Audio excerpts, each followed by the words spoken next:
In the early years of the 13th century, the world did not yet understand what was coming. Across the windswept steppes of Central Asia, a people long dismissed as scattered nomads were quietly assembling the most devastating engine of conquest the world had ever seen.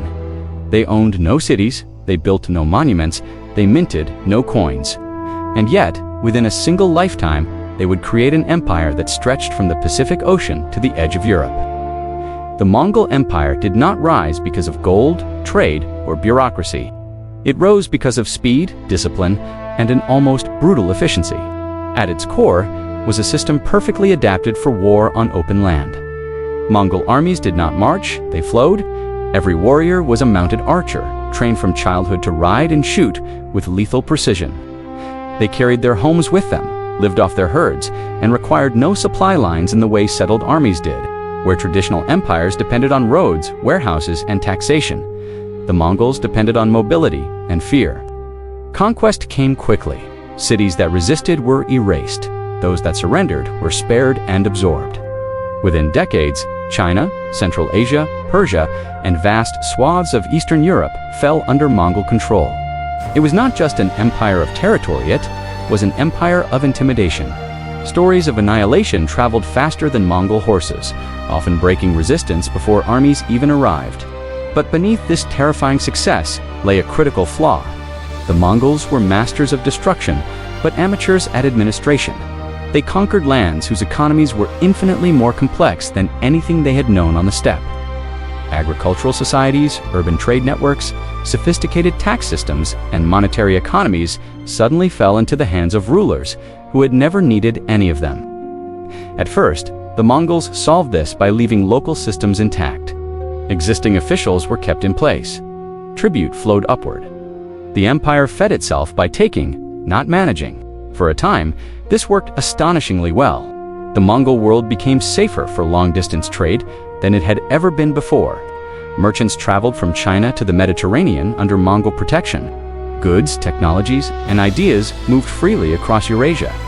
The empire appeared unstoppably an economic miracle built on conquest. But this apparent prosperity masked a deeper instability. The Mongol state was not designed to last. It had no unified treasury, no standardized taxation across regions, no long-term fiscal planning. Wealth was extracted rapidly and redistributed to maintain loyalty among elites. War paid for war. Expansion funded stability, and expansion could not continue forever. The moment the empire stopped growing, it would be forced to confront a problem it had never solved: how to sustain an empire when conquest no longer covered the costs. That moment was approaching faster than anyone realized. For the Mongols, conquest was not just a military act, it was an economic model. Every new campaign paid for itself. Loot from defeated cities rewarded soldiers. Tribute from conquered lands funded future wars. Captured artisans, engineers, and administrators were redistributed across the empire to keep the machine running. As long as the borders expanded, the system worked. But it worked only because someone else had built the economy first.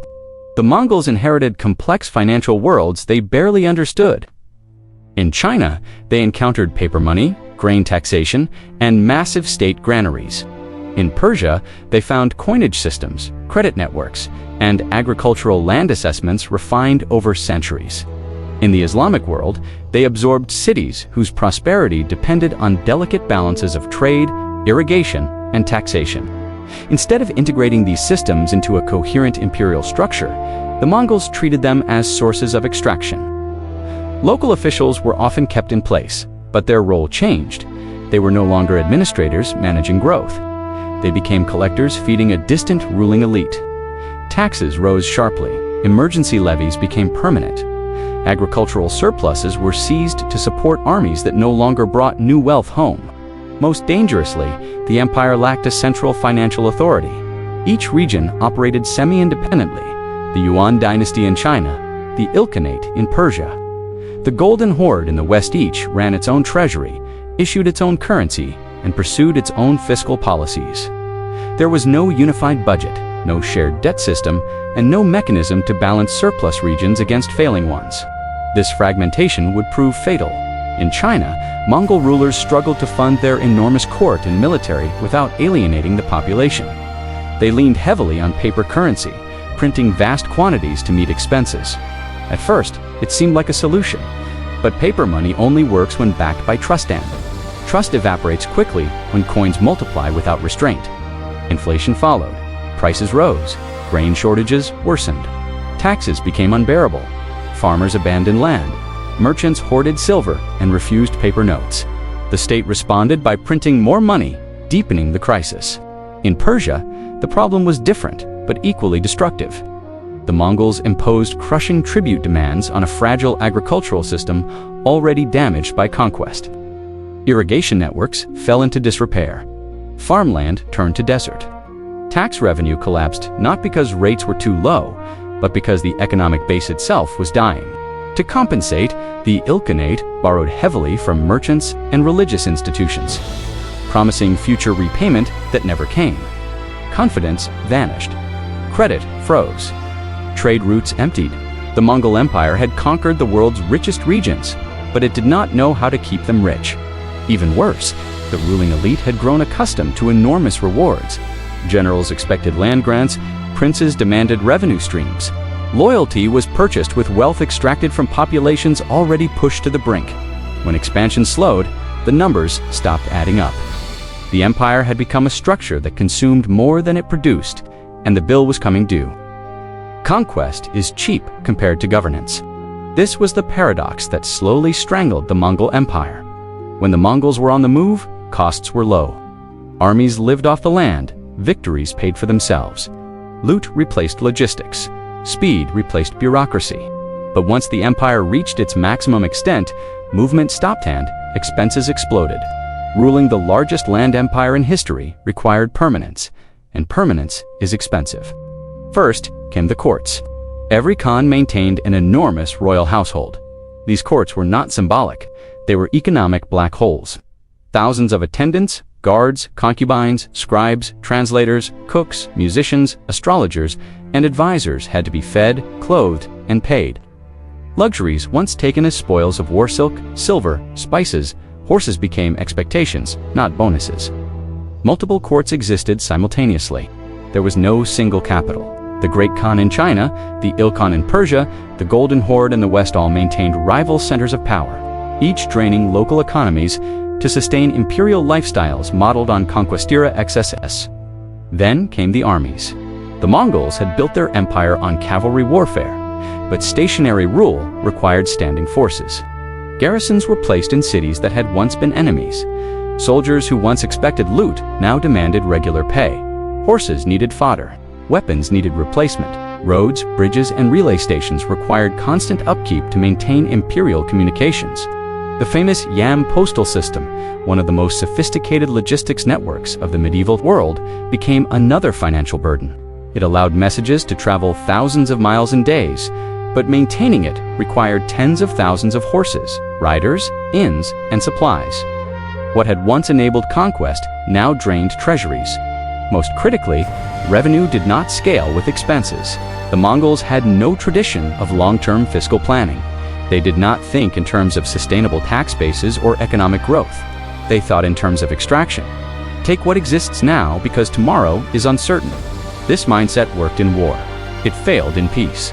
As costs mounted, rulers resorted to desperate measures. Taxes increased again. Monopolies were imposed on salt, iron, alcohol, and trade routes. Merchants were forced into state partnerships that transferred risk to private actors while guaranteeing profits to the elite. These policies strangled innovation. Merchants fled. Artisans hid production. Farmers underreported harvests or abandoned land entirely. The more the state demanded, the smaller the economy became. Corruption followed naturally. Officials purchased positions with bribes, knowing they could recover their investment through extortion. Provincial governors skimmed revenue before it reached the center. Military commanders diverted funds to secure loyalty among their own followers, weakening central authority further. The empire began eating itself. Every solution increased short-term survival while accelerating long-term collapse. The Mongols had built a system that could conquer continents, but not one that could pay for their control. By the early 14th century, the empire was no longer expanding, no longer profitable, and no longer united. And when an empire stops growing, it must learn to manage scarcity. The Mongols never did. When an empire can no longer grow, it begins to improvise. For the Mongols, this improvisation took the form of financial experiments that accelerated collapse rather than preventing it. In China, the Yuan dynasty doubled down on paper money. The idea itself was not flawed paper currency, had functioned effectively under previous Chinese dynasties. The problem was scale and discipline. Facing constant military expenses, lavish courts, and declining tax compliance, the Mongol state printed money to close gaps it no longer knew how to measure. The result was runaway inflation. Prices rose sharply, especially for essentials like grain and salt. Wages lagged behind. Peasants found themselves unable to buy food with state-issued notes. Merchants increasingly refused paper currency, demanding silver instead. Markets fractured into parallel systems official prices that meant nothing, and real prices only accessible to those with hard metal. The government responded with force. Private possession of silver was restricted. Merchants were compelled to accept paper notes at fixed exchange rates. Hoarding became a crime. None of it worked. Confidence, once broken, does not return by decree. Meanwhile, fragmentation deepened. The Mongol Empire had never been a single economy, but now its divisions hardened into open rivalry. The Ilkhanate in Persia abandoned paper money entirely after its own disastrous experiment triggered hyperinflation almost overnight. The Golden Horde leaned heavily on tribute and trade tolls, but struggled as commerce declined. Each successor state blamed the others while competing for shrinking resources. There was no coordination, no shared crisis response, no central authority capable of enforcing reform across regions. Worse still, legitimacy eroded. The Mongols had ruled through fear, victory, and distribution of wealth. As wealth dried up, loyalty vanished. Provincial elites no longer saw benefit in obedience. Religious leaders criticized Mongol excess. Peasant unrest grew into rebellion. Banditry spread along once secure trade routes. Then came the shocks. Climate fluctuations shortened growing seasons. Floods and droughts disrupted harvests. Epidemics moved along the same trade routes the Mongols had once protected.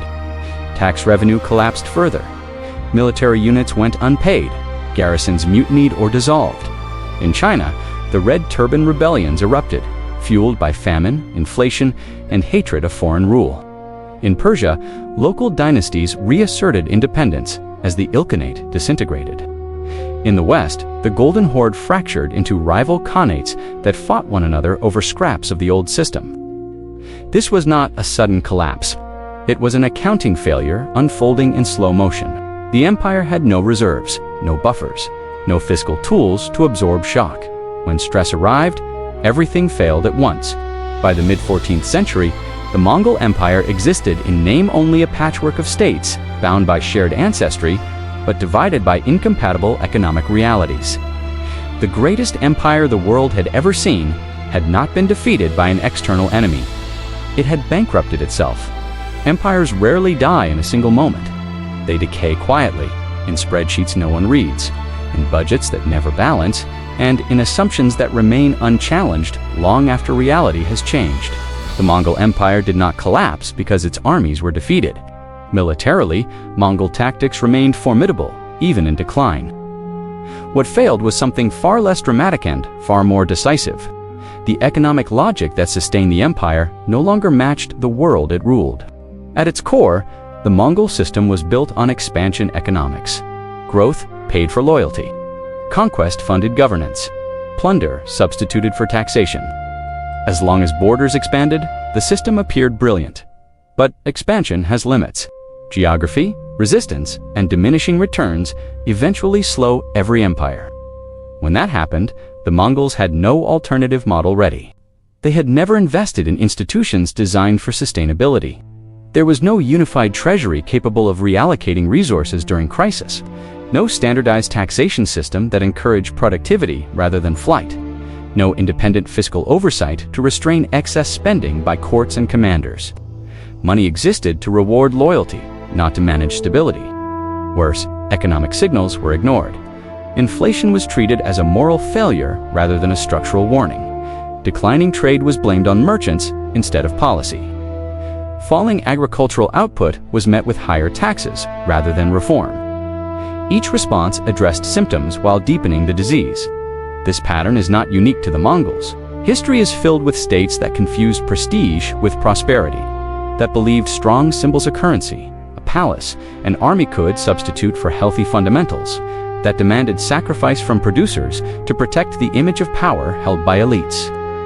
The Mongols offer a particularly clear case because their rise was so rapid and their decline so avoidable.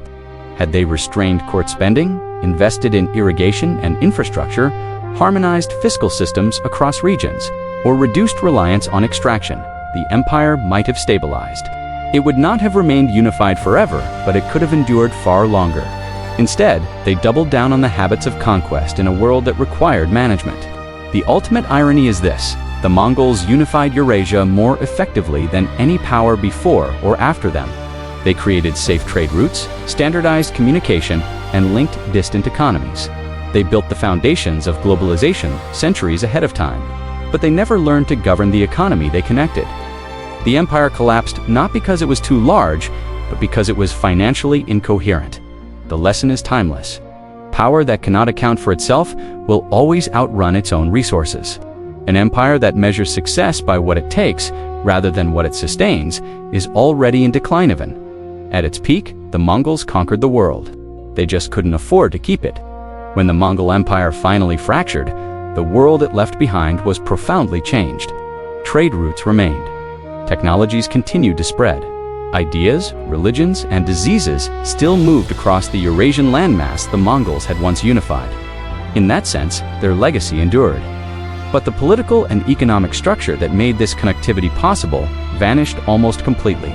What replaced it was fragmentations, smaller states, regional powers, and localized economies struggling to recover from decades of extraction. The Mongols had demonstrated something unprecedented, that the world could be connected under a single system.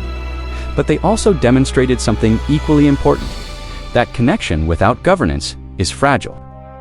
Later empires studied this failure closely. The Ming dynasty in China abandoned Mongol monetary experiments and rebuilt fiscal discipline around silver taxation. European powers developed centralized treasuries, national debt systems, and long-term budgeting precisely to avoid the trap the Mongols fell into. Even modern economic theory, centuries later, would echo the same principle. Stability comes not from domination, but from balance. The Mongols never made that transition. Their rulers continued to think like conquerors, long after conquest had ceased to be profitable. Wealth was still treated as something to seize, not something to cultivate. Loyalty was still bought, not earned, through legitimacy or shared prosperity. The empire remained locked psychologically in its moment of ascent, unable to accept that power now required restraint. This is why their collapse feels inevitable in hindsight. Not because decline was unavoidable, but because adaptation never came. The Mongols did not lack intelligence, talent, or opportunity. They ruled over some of the most sophisticated economies on Earth. They had access to expert administrators, advanced financial tools, and centuries of accumulated knowledge. What they lacked was the willingness to listen, to learn, and to let go of the habits that had once made them unstoppable. In the end, the empire did not fall to rebellion alone, or to famine, or to plague. It fell because it mistook extraction for strength. The story of the Mongol Empire is not just a tale of horsemen and conquest. It is a warning written in numbers rather than blood. A reminder that no amount of military power can compensate for economic blindness, and that the true cost of empire is paid long after the battle's end. Empires rise on momentum. They survive on management, and they fall when leaders choose pride over arithmetic.